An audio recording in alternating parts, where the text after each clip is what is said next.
Welcome to Taste of Revenge. If you're into cold revenge and dark justice, hit that subscribe and like button. This story will haunt you.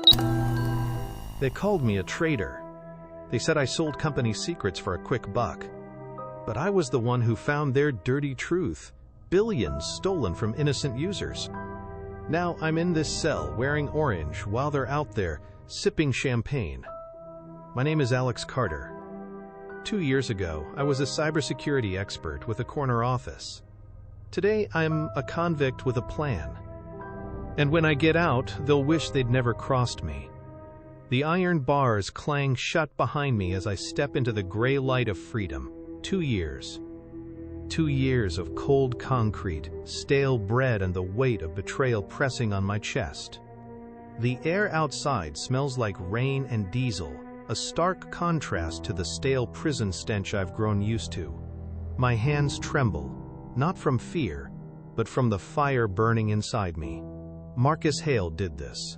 My mentor, my friend, the man who turned my life into a prison sentence with a single lie.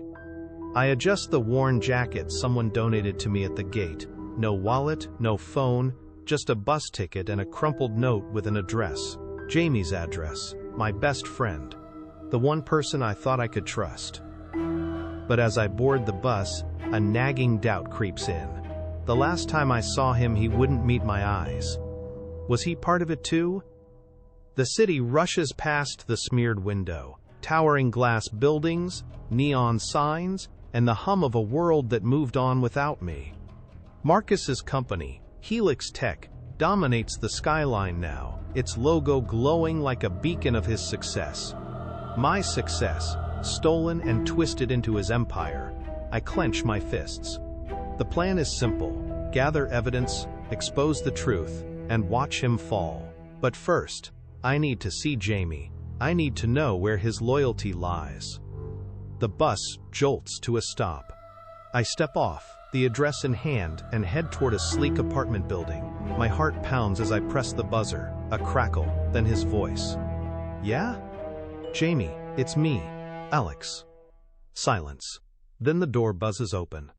I step into the lobby, my reflection in the mirrored walls a stranger, thinner, harder, with eyes that have seen too much. The elevator dings, and there he is. Jamie Quinn. Same crooked smile, same messy hair. But something's off. His smile fades as he sees me, and his hands fidget at his sides. Alex, I didn't think you'd come here, he says, voice tight. I had nowhere else to go, I reply, stepping closer. We need to talk. About Helix. About Marcus. His eyes dart away. Look, man, it's complicated. Complicated? My voice rises, echoing in the sterile hall. They framed me, Jamie. You know I didn't do it. Tell me you weren't part of it.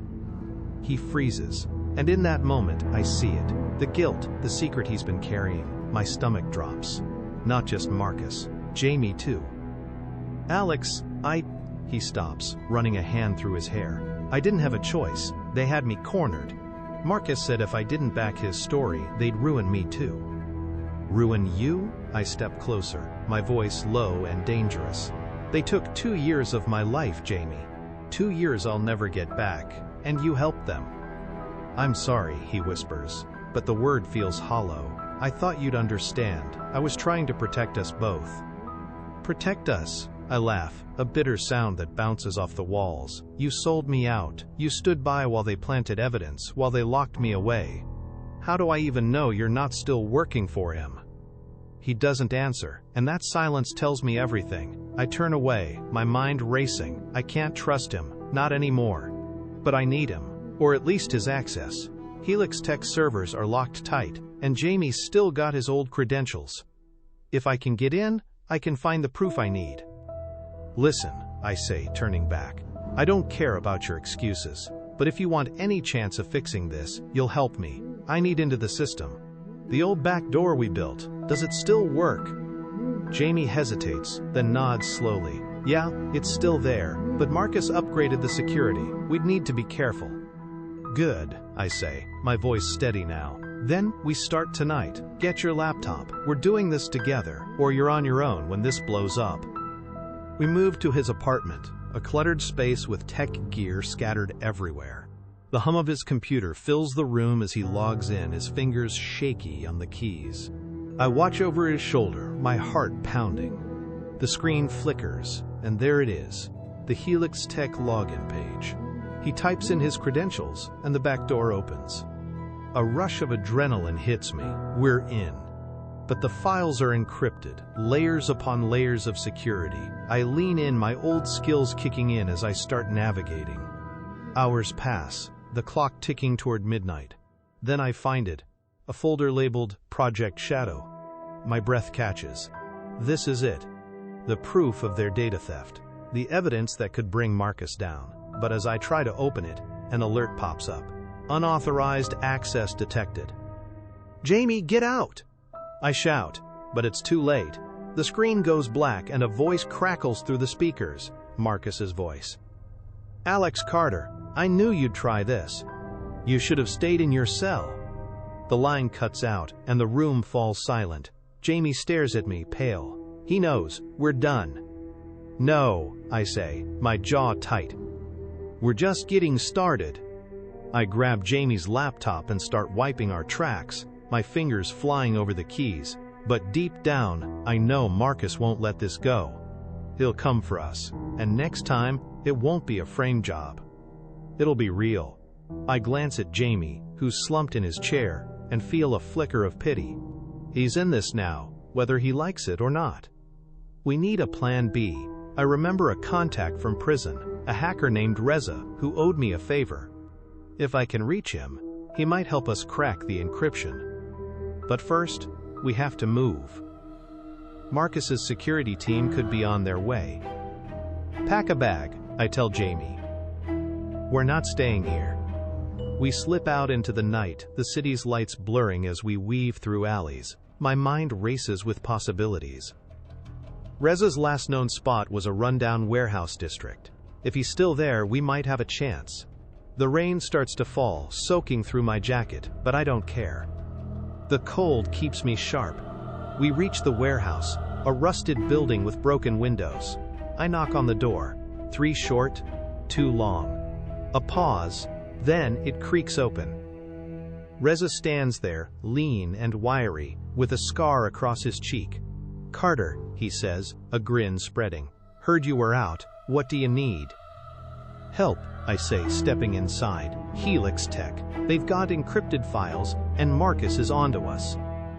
He whistles low. "That's a tall order, but for you, I'll bite." "Show me what you've got." We set up in a corner, the warehouse's damp smell mixing with the ozone of old tech. Jamie hands over the laptop and Reza gets to work, his fingers dancing across the keys. Minutes turn to hours, the rain drumming on the roof. Finally, a ping. Reza's cracked the first layer.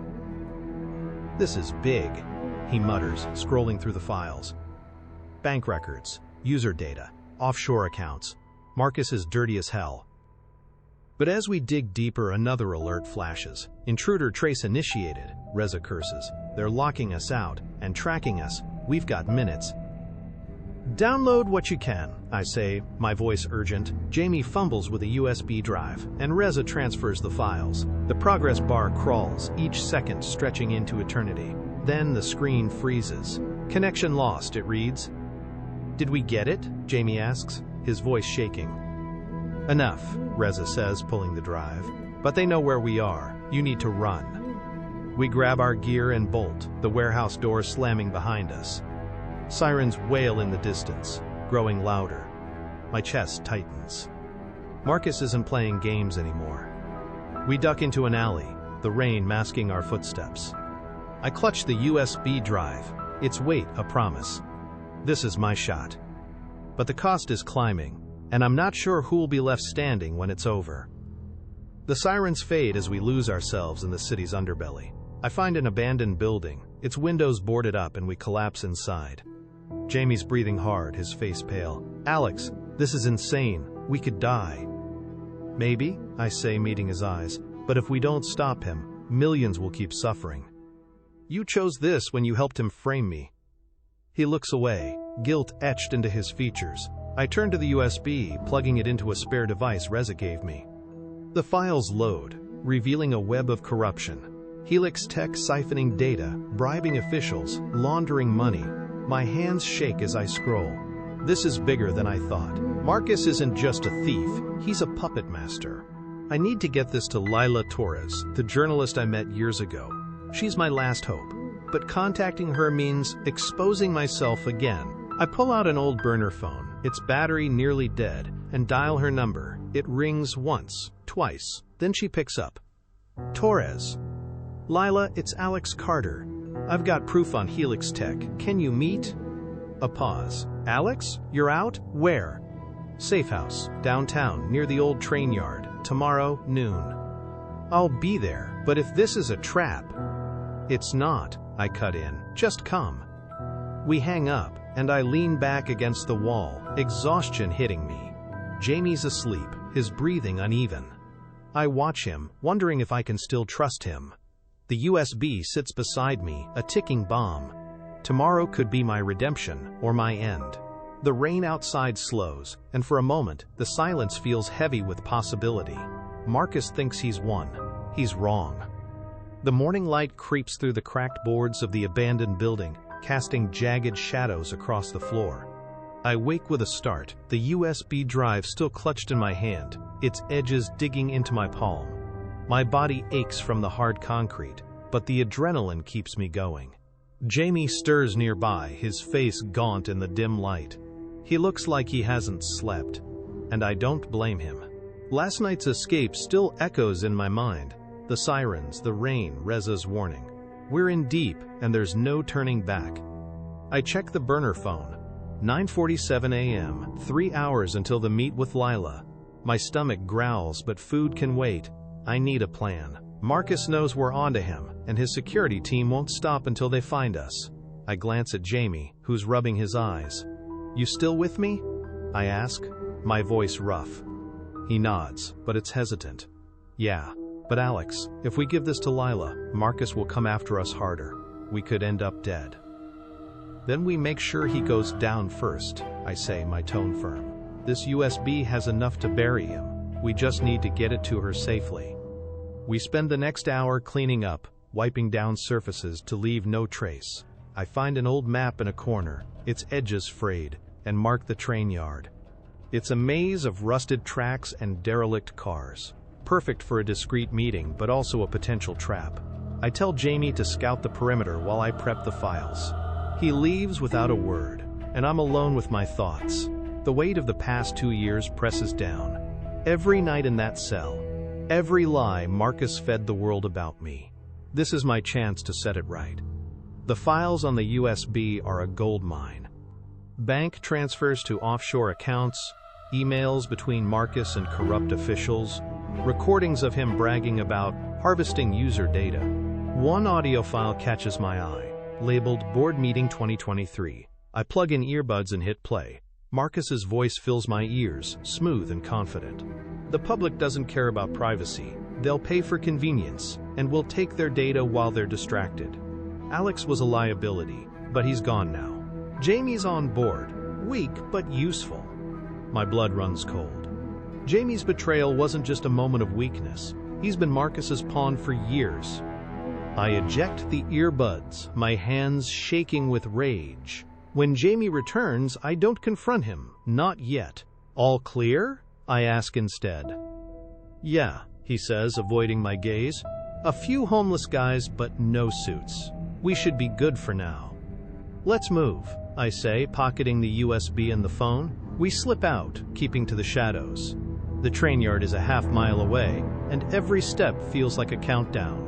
The air is thick with the smell of oil and rust as we approach, the skeletal remains of old locomotives looming like silent witnesses. Noon hits, and I spot her, Lila Torres. She's leaning against a rusted freight car, her dark hair pulled back, a notebook in hand. She's older than I remember, lines of worry etched into her face, but her eyes are sharp. I signal Jamie to stay back and approach alone. Alex, she says, her voice cautious, you look like hell. Feels like it, I reply, managing a grim smile. I've got what you need. I hand her the USB. Helix Tech's dirty laundry, data theft, bribery, the works. Enough to take Marcus down. She takes it, her fingers brushing the drive as she scans me. This better not be a setup. I've got sources saying Marcus is hunting you. He is, I admit, but this is real. Listen to the board meeting file. You'll hear him admit it. She nods, slipping the drive into her bag. I'll verify it. If it checks out, I'll run the story. But you need to disappear, Alex. He'll come for you. I know, I say, my throat tight. Just make sure the world knows the truth. We part ways, and I motion Jamie to follow. But as we turn to leave, a black SUV screeches into the yard, tires kicking up gravel. Men in suits pile out, guns drawn. Marcus's security. My heart sinks. They knew. Run! I shout, grabbing Jamie's arm. We dart between the cars, bullets pinging off metal. My lungs burn as we weave through the maze, the shouts of pursuit close behind. Jamie stumbles, and I haul him up, adrenaline fueling me. We reach a narrow gap between two cars and squeeze through, losing them for a moment. Panting, we hide behind a stack of crates. How did they find us? Jamie whispers, his voice panicked. Tracker, I mutter, patting him down. I find a small device sewn into his jacket lining. You're wired, Jamie. Did you know? His face pales. No, I swear, they must have planted it when I was at the office. I rip it out, crushing it under my heel. But the damage is done. They're close. I can hear their footsteps. We need to split up. Go east, I tell him. I'll draw them off. Meet me at Reza's if you make it. Alex? Go! I push him away and break into a run, heading west. The shouts shift, following me. Good! Let them chase the bait. I leap over a rusted rail, my leg catching and tearing my pants. Pain shoots through me, but I keep moving. The SUV's engine roars, closing in. I duck into an old maintenance shed, its door hanging off its hinges. Inside, it's dark and damp, tools scattered on the floor. I grab a crowbar, my only weapon, and press against the wall, listening. Footsteps crunch outside, then stop. A shadow falls across the doorway. Come out, Carter, a voice calls. Deep, authoritative, one of Marcus's enforcers. Make this easy. I grip the crowbar tighter, my pulse hammering. Easy isn't an option. I wait, breath held, as the shadow steps closer. Then I strike, swinging the crowbar with all my strength. It connects with a thud, and the man goes down with a groan. I don't wait to see if he's out. I run again, bursting out the back. The yard opens up, and I see the SUV ahead blocking my path. Two more men step out, guns raised. I skid to a stop, cornered. Then a shot rings out, not at me, but behind. I turn to see Jamie, holding a gun he must have found, firing wildly. The men scatter, and I seize the chance, sprinting toward him. Move, he yells, and we run together, the chaos buying us time. We lose them in the maze, doubling back to the warehouse district. Reza's waiting, his expression grim. You're a mess, he says, ushering us in. What happened? Ambush, I pant, collapsing onto a crate. Lila's got the USB, but Marcus's men almost got us. Reza nods. Then, it's on. News might break soon, but you're not safe here. I know, I say, glancing at Jamie. He's shaking, the gun still in his hand. We need a new hideout, somewhere Marcus won't look. Reza thinks for a moment.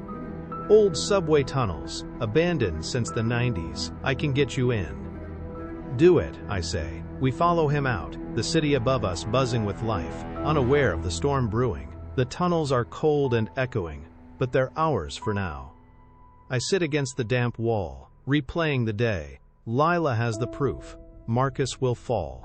But the cost, Jamie's betrayal, the chase, feels heavier than ever. Hours pass, and my phone buzzes. A text from an unknown number. Stories live. Check X. I pull up the app, and there it is. Lila's article. Headline screaming about Helix Tech's corruption. Comments flood in, outrage growing. Marcus's empire is crumbling. But my relief is short-lived. A second message. You can't hide, Carter. This isn't over. I look at Jamie, who's staring at the screen. What now? He asks, voice small. Now, I say, my resolve hardening, we finish it. Marcus comes for me. I'll be ready. The tunnels hum with the weight of my words, and I know this fight is far from done. The tunnels stretch into darkness, the drip of water echoing off the walls like a heartbeat.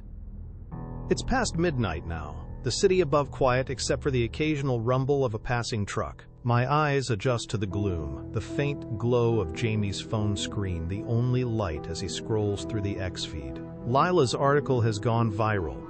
Retweets in the thousands, comments raging about Helix Tech's downfall. Marcus's face is plastered across every post, his smug grin, now a symbol of greed. But the second message still burns in my mind. You can't hide, Carter. This isn't over. He's not done with me, and I can't afford to rest. I lean against the cold wall, the USB's weight still lingering in my pocket even though it's with Lila now. Jamie shifts beside me, his breathing uneven. They're tearing him apart online, he mutters, showing me a video of protesters outside Helix Tech's headquarters. Signs read, "Data Thieves Out," and "Justice for Carter." My name for once isn't a curse. But the relief feels hollow. Marcus doesn't crumble that easily. He's got resources, money, connections, and a ruthless streak I've felt firsthand. We need to plan, I say, breaking the silence. He'll retaliate, maybe send more men, or worse, dig up dirt to discredit Lila's story. Jamie nods, but his hands tremble. What can we do? We're stuck down here.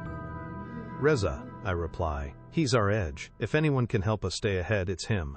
I pull out the burner phone, its battery flickering at 5%. I dial Reza's number, and he picks up after 2 rings. Carter, you alive? His voice is gruff but relieved. Barely. We're in the old subway tunnels. Marcus's men ambushed us at the train yard. Lila's got the story out, but he's not done. Figures, Reza says. I've been monitoring their systems. They're scrambling, servers going dark, PR team in overdrive. But you're right, he'll hit back. I can set up a secure line, maybe jam their trackers. Meet me at the warehouse in an hour. Done, I say, hanging up. I turn to Jamie. We're moving again. Stay sharp. We climb out of the tunnels through a rusted grate, the night air hitting us like a slap. The city's quieter now, the protest energy fading into the early hours. We stick to back streets, my legs still throbbing from the train yard escape. The warehouse looms ahead, its silhouette familiar yet ominous. Reza's waiting inside, surrounded by screens and tangled cables. You look like death, he says, handing me a bottle of water. I take it gratefully, gulping it down. Feels like it, I reply. What have you got? He taps a keyboard, pulling up a map. Their security's centralized here. He points to a building near Helix Tech's main office. I can hack in, disrupt their comms, but we need a distraction. Something to draw their focus while I work. I'll do it, Jamie says suddenly, surprising us both. I still have access to some internal systems. I can trigger a false alarm. I study him, searching for deceit, but his eyes are steady. Fine, I say. But one wrong move, and we're done. Jamie logs into a spare laptop, his fingers hesitant at first, then gaining speed. A red alert flashes on Reza's screen. Fire alarm at Helix Tech. That'll pull their security, Jamie says, a flicker of pride in his voice. Reza grins, diving into the system. The room fills with the clatter of keys, the tension thick. Minutes pass, then Reza whoops. Got it, their trackers are offline, comms jammed, you've got a window. Good, I say. Now we hit Marcus directly. The plan forms fast. Marcus will be at his penthouse, likely panicking as his empire unravels. Reza pulls up blueprints. Top floor, private elevator, minimal guards. I can loop the security cams, he says, but you'll need to get past the doorman. I'll handle it, I say, my mind racing. Jamie, you're with me. Reza, keep the cams down. We leave the warehouse, the sky lightening with the first hints of dawn. The penthouse is a sleek tower, its glass facade reflecting the city's chaos. The doorman eyes us suspiciously. but I flash a fake ID Reza printed, a Helix contractor pass. He waves us through, and we slip into the elevator. My heart pounds as we rise, the numbers ticking up to 45. The doors open to a lavish hallway, all marble and gold. At the end, Marcus's door. I knock, my knuckles rapping hard. Silence, then footsteps. The door opens and there he is. Marcus Hale, still in a tailored suit, his hair disheveled. Shock crosses his face, then a sneer. "Alex, should have known you'd crawl back." "Time's up, Marcus," I say, stepping forward. Jamie flanks me, his gun hidden but ready. "Your game's over, the world knows." He laughs, a cold sound. "You think a story will stop me? I own this city, you're a dead man walking." Before I can respond, a crash echoes behind us. Two guards burst from a side room, guns drawn. Jamie reacts first, firing a warning shot that shatters a vase. The guards hesitate, and I lunge at Marcus, tackling him to the floor. We struggle, his strength surprising for a man his age. My hands find his throat, but a guard pulls me off, slamming me against the wall. Pain explodes in my side, but I fight back, elbowing the guard's nose. Jamie's wrestling with the other, the gun skittering across the floor. I dive for it, my fingers closing around the grip just as Marcus reaches for a panic button. I aim at him, my breath ragged. "Don't," I warn. He freezes, hands raised. "You won't shoot," he says, smirking. "You're not a killer." "Maybe not," I say, my voice steady. "But I don't need to. The police are on their way. Lila's got backups." Sirens wail in the distance, growing louder. Marcus's face falls, the realization hitting him. The guards back off, hands up. Jamie picks up the gun, covering them. "It's over," he says, his voice firm for the first time. I step back, letting the sound of approaching law enforcement fill the room. Marcus slumps into a chair, defeated. I watch him, the man who destroyed my life, now facing his own ruin. But as the police storm in, cuffing him and the guards, a new weight settles on me. This isn't just victory, it's a beginning. They take us in for statements, separating me from Jamie. Hours pass in a blur of questions and flashing lights. By afternoon, I'm released. The charges against me dropped. The evidence was airtight. Marcus's own words sealed his fate. I step outside, the sun warm on my face, and see Jamie waiting. "We did it," he says, a tentative smile breaking through. "Yeah," I reply, but my voice is distant. "But at what cost?" I walk away, the city buzzing around me. Marcus is behind bars, Helix Tech dismantled, but the scars remain. My family still won't answer my calls, and the trust I lost with Jamie may never return. I find a bench, sitting to watch the world go by. My phone buzzes. Lila. "Thanks, Alex. You're a hero now. What's next?" "I don't know. Maybe peace. Maybe a new fight." For now, I close my eyes, letting the noise wash over me. The battle's won, but the war inside me lingers. The bench creaks under me as I sit, the late afternoon sun casting long shadows across the park. It's 5:26 p.m., the city winding down after the chaos of Marcus's arrest. The air carries the faint scent of cut grass and exhaust, a strange mix of peace and persistence. My phone lies silent in my hand, Lila's message lingering in my mind. "You're a hero now. What's next?" I don't have an answer. The weight of the past 2 years, prison, betrayal, the chase, feels like it's etched into my bones. Marcus is gone, Helix Tech is crumbling, but the victory tastes bitter. I glance at the news feed on my phone. Headlines scream, "Tech Tycoon arrested," and "Carter vindicated," with photos of Marcus in handcuffs. Protesters have dwindled to a handful, their signs drooping, but the online storm rages on. Comments range from praise to skepticism. Some call me a whistleblower, others a criminal turned opportunist. I scroll past, my thumb pausing on a message from an unknown number. "Meet me, 7 p.m., Old Pier, alone." No name, no signature. My gut tightens. Marcus is locked up, but his allies aren't. This could be a trap or a lead. I stand, stretching my stiff legs, and decide to go. If it's danger, I'll face it. If it's help, I need it. I text Jamie a quick heads up, heading to the pier. "Stay safe. and start walking. The city blurs around me, its rhythm familiar yet alien after so long. The old pier is a relic, its wooden planks weathered, and its lights flickering. I arrive at 6:55, the water lapping quietly below. The air is cooler here, carrying a salty tang. I scan the shadows, my hand brushing the pocket where I stashed a small knife Reza gave me. A figure emerges from the darkness, lean, hooded, moving with purpose. My muscles tense, but I hold my ground. The figure stops 10 feet away, lowering the hood. It's Lila. Relief washes over me, though her expression is grim. "Alex," she says, her voice low. "We've got a problem." "What now?" I ask, stepping closer. She pulls out her phone, showing me a video. It's grainy, taken from a security cam. Marcus in a holding cell, talking to a suited man through a glass partition. The audio is muffled, but I catch fragments. Plan B, eliminate loose ends. The timestamp is from an hour ago. "He's got someone on the inside," Lila says. "The arrest was staged. He's planning to escape." My stomach drops. "How do you know this isn't fake?" "I cross-checked the cam feed with prison logs," she replies. "The guard on duty was reassigned today, unusual for a high-profile case. Someone's helping him." I run a hand through my hair, my mind racing. We need proof. If he escapes, all this was for nothing. "I've got a contact in the department," Lila says. "He can get us access to the prison's internal network, but we'll need to move fast. Tonight."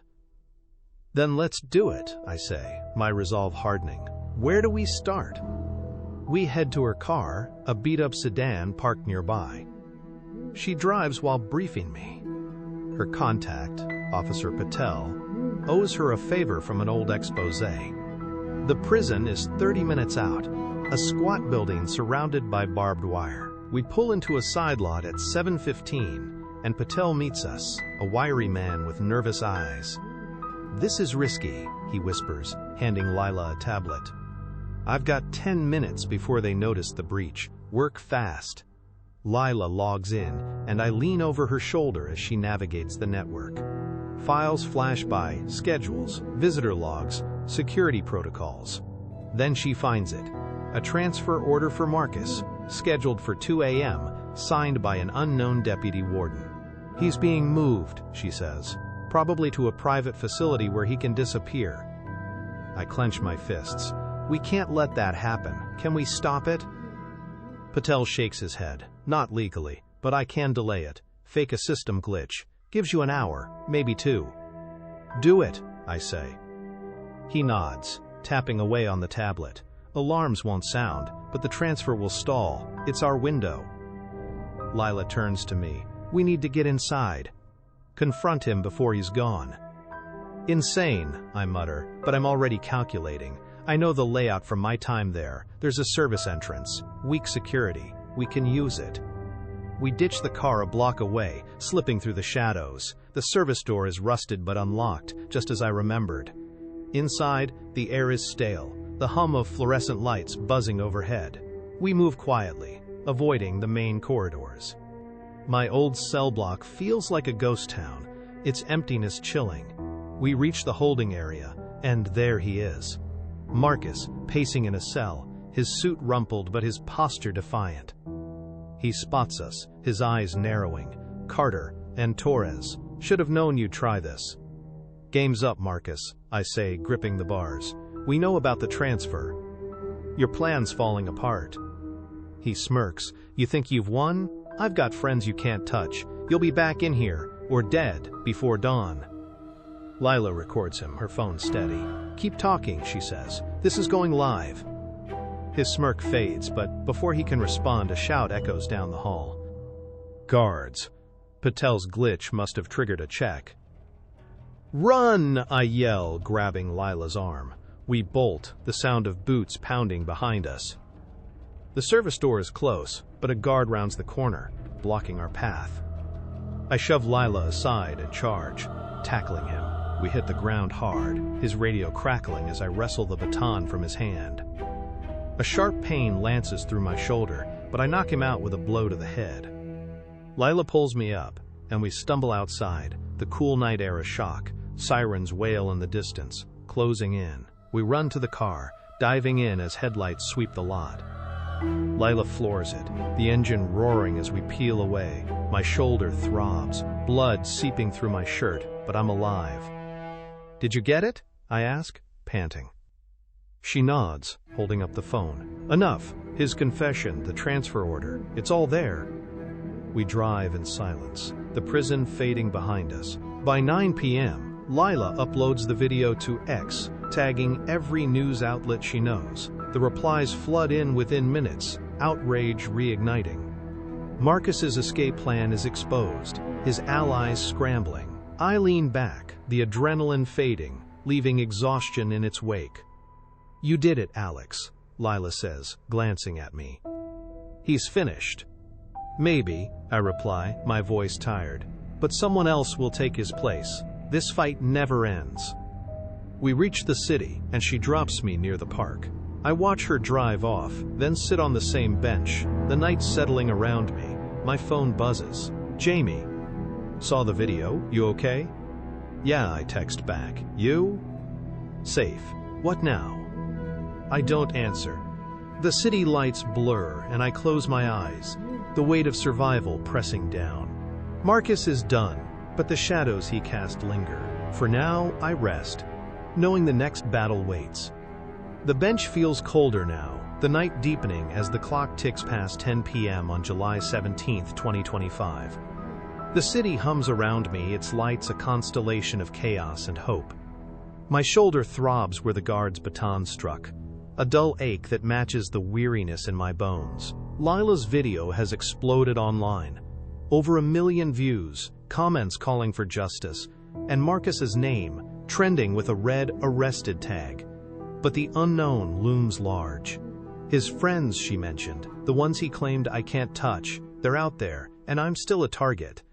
I text Jamie back, "Meet me at the park, bring supplies." He replies with a thumbs up, and 20 minutes later he appears, a backpack slung over his shoulder. His face is pale, but there's a determination in his eyes I haven't seen before. He hands me a first aid kit, a sandwich, and a new burner phone. "Figured you'd need these," he says, sitting beside me. "Thanks," I mutter, unwrapping the sandwich and eating mechanically. The food steadies me, and I clean the cut on my shoulder, wincing as the antiseptic stings.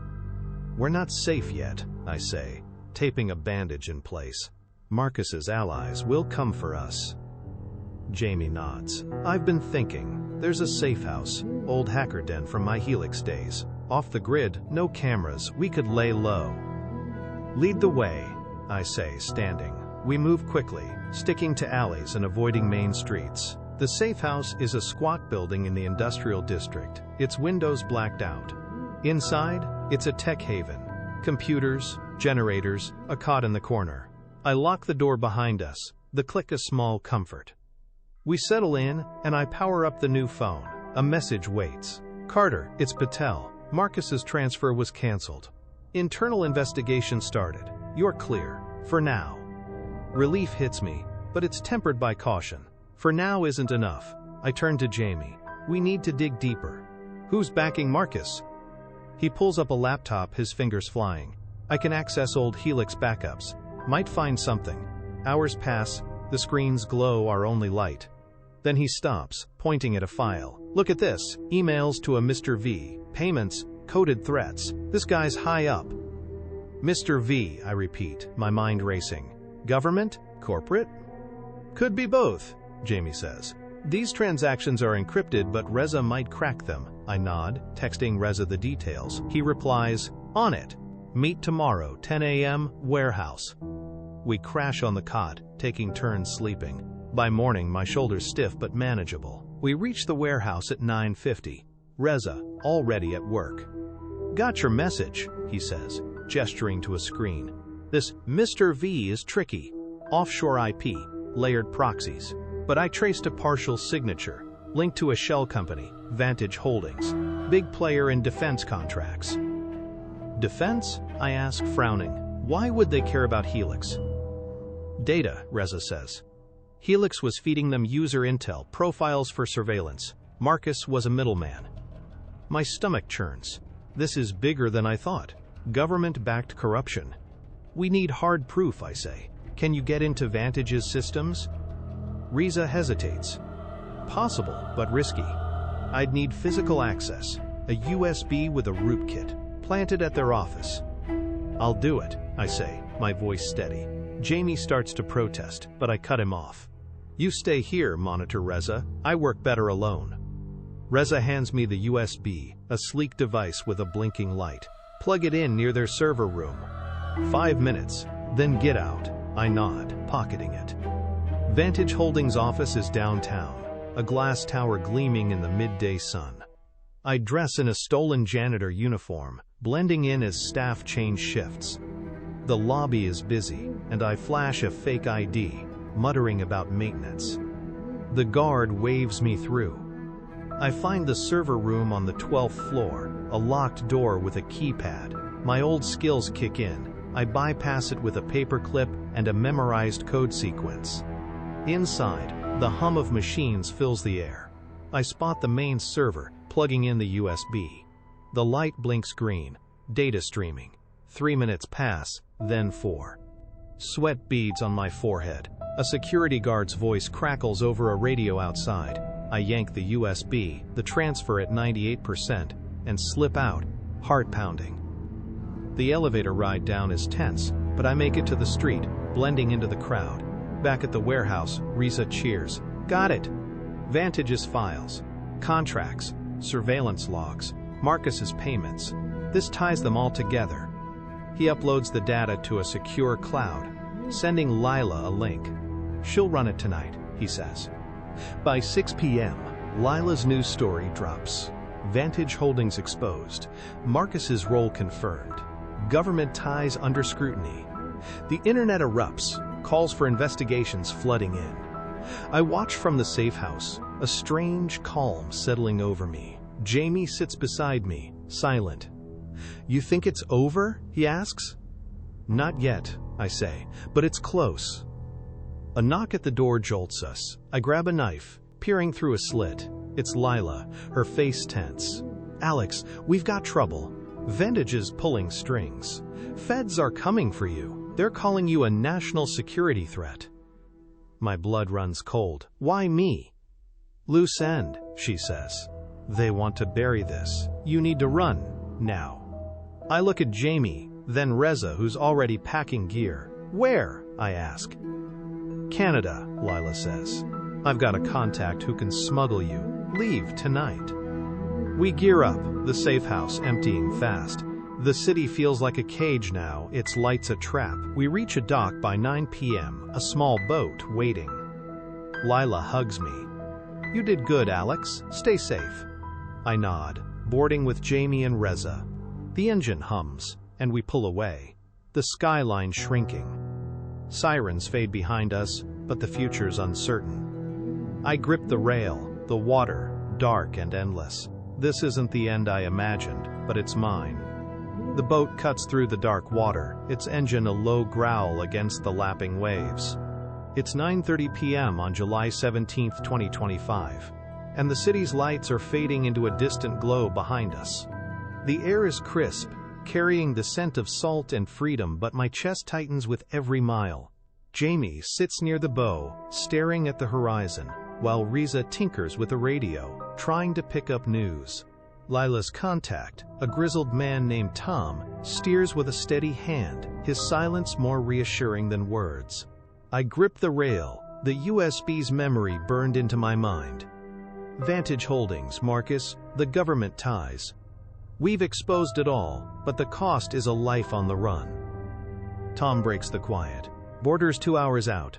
Canadian Coast Guard patrols light tonight, but we'll need to move fast once we land. I've got a truck waiting. Takes you to a safe house in Vancouver. Good, I say, my voice rough. How long can we stay hidden? Long as you keep your heads down, he replies. Lila's working on asylum papers, but it'll take time. Feds are pissed. Your name's on a watch list. I nod, the reality sinking in. A hero one day, a fugitive the next. My shoulder aches, the bandage sticky with dried blood, but I ignore it. Survival trumps pain. Jamie turns to me, his face shadowed. "Alex, I'm sorry. For everything. If I'd stood up to Marcus." "Save it," I cut in, softer than I intend. "We're here now. That's what matters." He looks away, but I see the guilt linger. Maybe, with time, we can rebuild trust, maybe. Reza's radio crackles, a news report cutting through the static. Breaking news: Vantage Holdings CEO resigns amid scandal. U.S. Senate launches probe into surveillance contracts. Marcus Hale remains in custody, but sources say his legal team is negotiating a deal. My heart skips. A deal means he could walk, or worse, point fingers at us. "Turn it up," I tell Reza.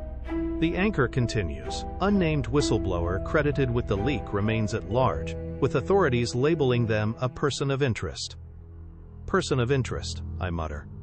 "That's me." "They won't find you," Reza says, adjusting the dials. "Not if we're smart." The boat rocks as we near the coast, the outline of trees emerging from the darkness. Tom kills the engine, letting us drift to a rocky shore. We disembark, the cold seeping through my shoes. A beat-up truck waits, its headlights off. Tom hands me a map and a key. Safe house is marked. Food and cash inside. "Don't contact anyone unless it's Lila." I shake his hand, and he's gone, the boat vanishing into the night. We pile into the truck, Jamie driving while I navigate. The roads are narrow, winding through dense forest. By 11:30 p.m., we reach the safe house, a cabin tucked among pines, its windows dark. Inside, it's sparse but functional. A wood stove, a table, canned goods, and a stack of bills. I lock the door, checking for signals. None. We're off the grid. "Rest," I tell them, collapsing onto a cot. Exhaustion pulls me under, but my dreams are restless. Marcus's sneer, the guard's baton, the sirens.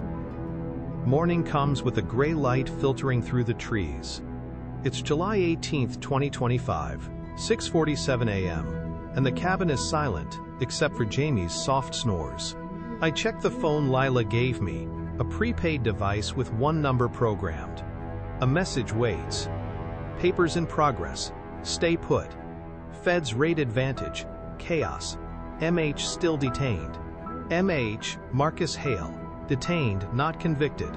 I clench my jaw, he's fighting back. Reza wakes, stretching. "We should set up defenses. If they trace us, we need time." He's right. We spend the day fortifying, boarding windows, rigging tripwires, scavenging wood for the stove. By afternoon, the cabin feels like a fortress, but the isolation gnaws at me. I step outside, breathing the pine-scented air, and spot a figure in the trees. My heart races, but it's just a deer. Paranoia's my new companion. Night falls, and the phone buzzes again. "MH deal collapsed. New evidence, your USB files. Trial set for next month. Stay safe." Relief washes over me, but it's tempered by the trial's shadow. I'll need to testify, risking exposure. I tell Jamie and Reza, and we debate, stay hidden or return. "We can't hide forever," Jamie says. "If you testify, it's over for him." "And if they grab me?" I counter. Reza shrugs. "We cross that bridge." For now, we wait. Days blur into a week, the cabin our world. We ration food, monitor news, Vantage's collapse, Senate hearings, Marcus's legal team crumbling. On July 25th, Lila calls. "Trial's set. They need you in Seattle. Undercover. I've arranged transport. Tomorrow, 3 a.m. I agree, my stomach nodding. The next night, a van picks us up, driving us south. By dawn, we're in a safe apartment, lawyers briefing me. The trial starts in 2 days, and I'm prepped.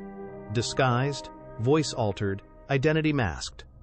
On July 27th, I take the stand. My testimony aired live. Marcus glares from the defendant's table, but the evidence, my evidence, seals his fate. Guilty on all counts. Sentencing looms. Life in prison assured. I leave the courtroom, a free man in name, but a ghost in spirit. Jamie and Reza join me, and we head north again, the cabin waiting. The fight's won. Marcus broken, but the world feels different. Colder, lonelier.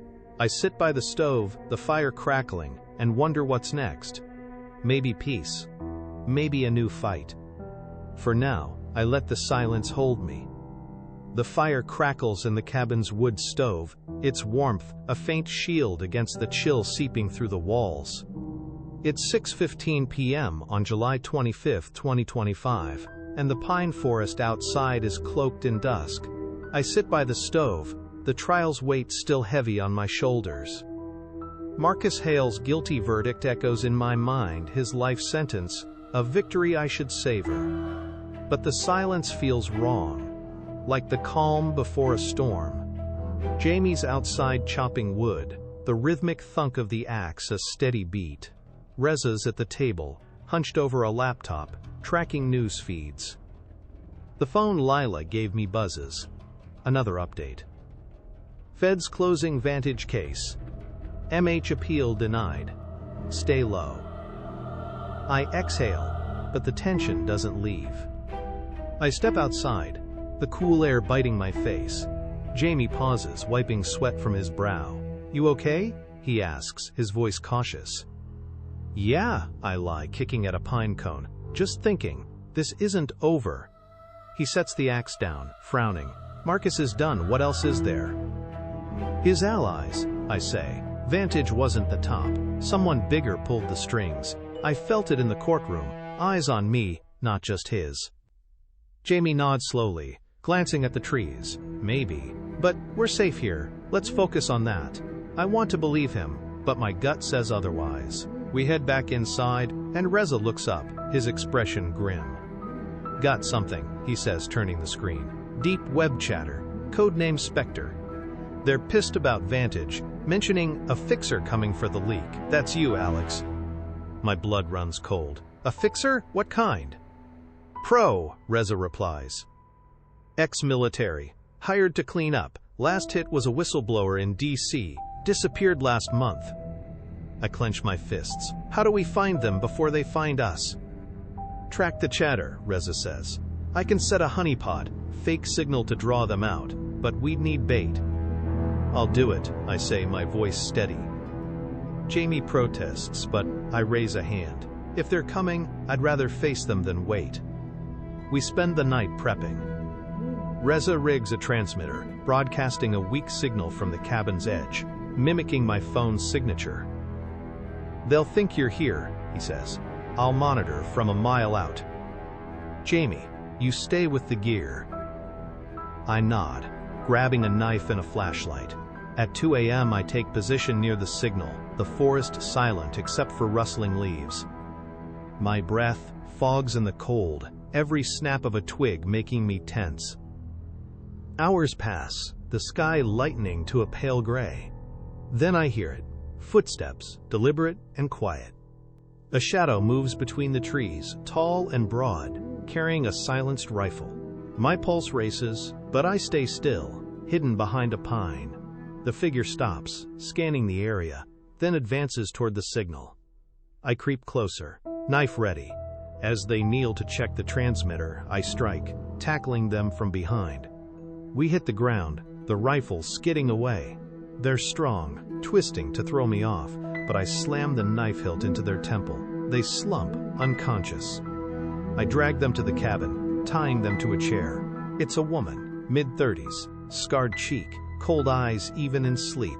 Reza joins us, whistling. Pro, all right, look at the gear. He finds a phone, encrypted, and starts cracking it. Jamie hovers, nervous. Who is she? Spectre's fixer, I say, searching her pockets. I find a photo, me, leaving the courtroom, marked with a red X. My stomach twists. Reza breaks the encryption, pulling up messages. Orders from Spectre, neutralize the leak, retrieve data, payment wired from an offshore account, no name but coordinates, warehouse in Seattle. Seattle, I mutter. That's where the trial was. They're regrouping. We hit them, Jamie says, surprising me. And this. I nod. Reza, can you track the account? Working on it, he says, typing fast. Might take hours.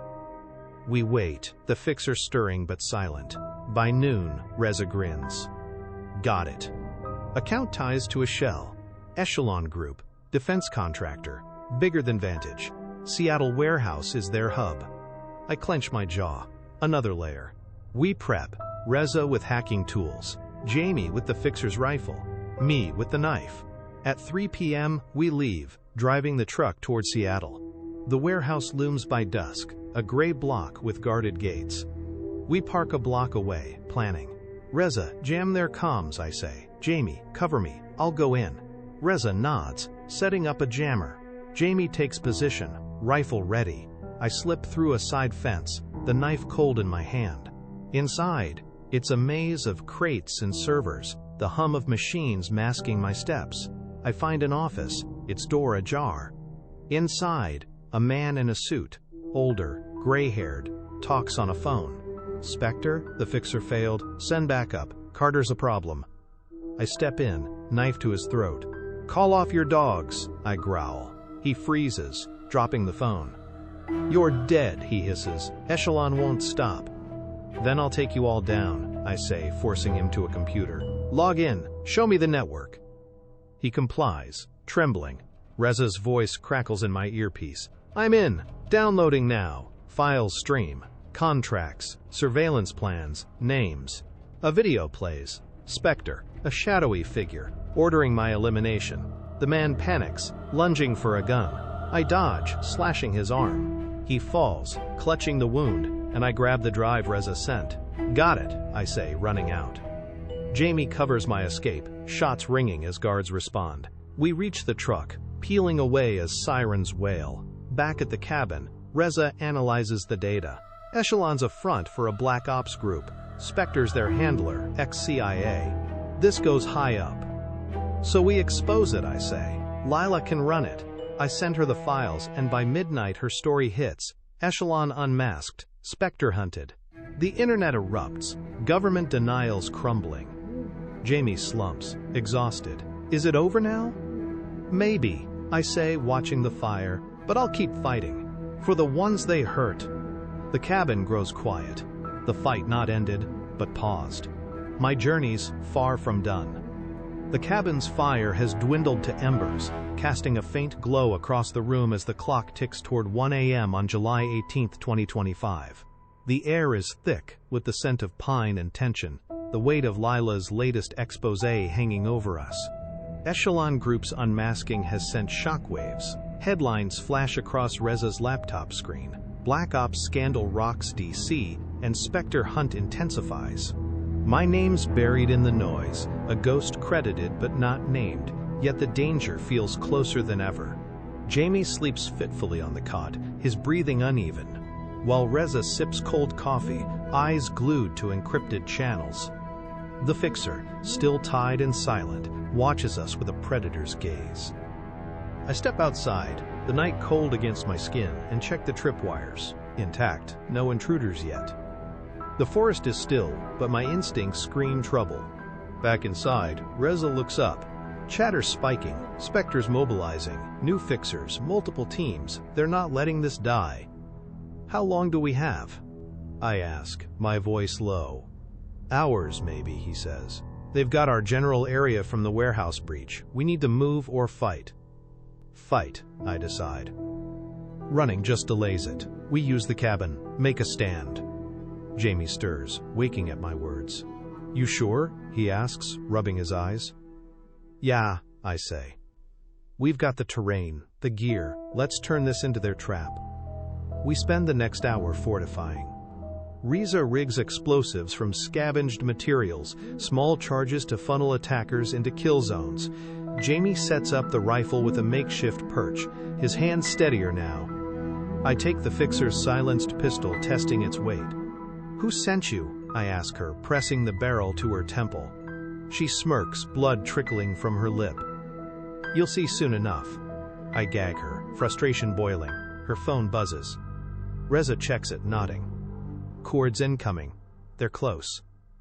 At 3:30 a.m. the first sign comes, a faint crunch of leaves. I signal silence, peering through a slit. Shadows move, 3 figures, armed and coordinated. Reza triggers a tripwire, a flashbang erupting. The blast disorients them, and Jamie fires, dropping one. I rush out, pistol raised, taking another with a clean shot to the chest. The third charges, a burly man with a knife. We clash, his blade grazing my arm as I twist, driving my knife into his side. He collapses, gasping. We drag the bodies inside, searching them. IDs are fake, but one carries a tablet. Live feed from Spectre. A distorted voice crackles. Failure noted. Send the elite. Carter dies tonight. My blood runs cold. Elite means better trained, better equipped. We've bought time, but not enough. Reza, can you hack the feed, I ask. He nods, plugging in. Minutes pass, his fingers flying. In, he says. I can send a false signal, make them think we're gone, but they'll test it. Do it, I say. He broadcasts a decoy, and the feed goes silent. We wait, hearts pounding. At 5 a.m., a drone hums overhead, scanning. It lingers, then veers off. They bought it, Reza whispers. But the relief is short-lived. A new message pings. Suspect relocation, pursuit of Vancouver. They're not fooled, they're adapting. We pack fast, the cabin abandoned by 6 a.m. The truck rumbles toward Vancouver, the sky lightening. My arm bleeds through the bandage, but I push on. Jamie drives, tense. What if they catch us? Then we fight again, I say, but we need allies. Lila's contact. Tom, he knows this area. I call the prepaid number and Tom picks up. Carter, you're in deep. Need help, I say. Spectre's a lead on us. Vancouver safe house. Meet me at the docks, 9 a.m., he replies. Bring cash. We arrive at 8:45, the docks bustling with early workers. Tom waits by a fishing boat, his expression hard. I hand over half the cash, and he nods. Elite's a unit, ex-special forces. They'll hit hard. I know a hideout, but it's a fight to get there. We board, the boat chugging out. At 10 a.m., gunfire erupts from the shore. Spectre's team. Tom steers erratically, returning fire with a shotgun. I lean out, shooting back, hitting one assailant. Jamie covers, his rifle cracking. A bullet grazes the hull, but we outpace them, docking at a secluded cove. The hideout is a cave, its entrance masked by rocks. Inside, it's damp, but defensible. Tom sets up a radio. I'll call in favors, local resistance. Give you a chance. By noon, 3 rugged men arrive. Ex-mercenaries, armed to the teeth. Spectre's a ghost, their leader, Max says, but we can bleed them. We plan, ambush at the cave mouth, explosives to collapse access. At 2 p.m., the elite arrive, 6 strong, moving like shadows. Mac's team triggers the blast, rocks tumbling. 2 are trapped, but 4 break through. I engage, pistol blazing, taking one down. Jamie snipes another, blood spraying. Mac and his men handle the rest, a brutal melee ending in silence. We check the bodies, gear top tier, a tablet with Spectre's final order, eliminated all costs. Reza hacks it, finding a name, Victor Lang, ex-CIA, now a private contractor. He's Spectre, Reza says, location unknown, but this ties him to Echelon. I clench my jaw. We need him. Tom nods. I'll track him. You rest. We collapse, the cave echoing with our breaths. By 5 p.m., Tom returns. Lang's in Seattle, penthouse. Tomorrow, we strike. Night passes, and at 4 a.m. on July 19th, we move. The penthouse is a fortress, but Mac's team breaches the roof. Inside, Lang waits, tall, scarred, a gun in hand. Carter, he sneers, last mistake. We fight, bullets flying. I dodge, tackling him, my knife at his throat. Call it off, I growl. He laughs, choking as I press harder. Too late, others will come. Reza records it, uploading live. Lila's story breaks. Spectre exposed, Lang captured. Feds storm in, arresting him. I step back, bloodied but alive. The team disperses, Tom vanishing. Jamie and Reza look to me. Now what? Jamie asks. I gaze at the dawn. We rebuild, one fight at a time. The city wakes, and my journey stretches ahead. If that hit you deep, imagine what's coming next. Subscribe, like, and welcome to Taste of Revenge.